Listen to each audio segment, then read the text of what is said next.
Président de l'État d'Israël, qui défile sous ta plume parce que tu fais à la fois l'histoire de l'État d'Israël et l'histoire de ta propre vie. Ça se mélange parfaitement. Elsa Fayer. Alors moi j'ai adoré ce livre et j'ai été très surprise parce que j'imaginais pas autant de détails sur la création de l'État d'Israël. J'imaginais pas que vous aviez vécu tout ça et j'ai tellement appris de choses. Ça parle de la création d'un État qui est cher à mon cœur. Je m'excuse mais je vais pleurer. Je suis ridicule. Parce qu'il y a tellement de choses difficiles qui se passent en ce moment. Oh, un peu plus. Allez, on va pas tous pleurer. Il y a Claude qui peut raconter, si tu veux. Non, mais c'est parce que c'est vrai que c'est un État qui est cher à mon cœur.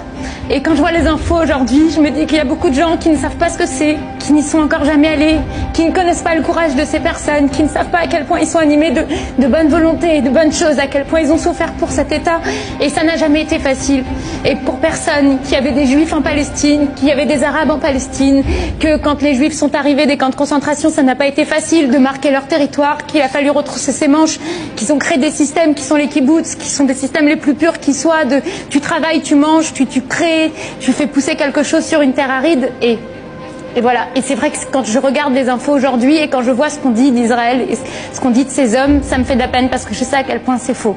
Et merci parce que je ne savais pas comment ça s'était passé avant la création d'État d'Israël. Vous avez vécu tout cela avec vos parents qui étaient des vrais pionniers, qui ont échappé à la barbarie nazie parce qu'ils ont senti peut-être qu'il se passait quelque chose.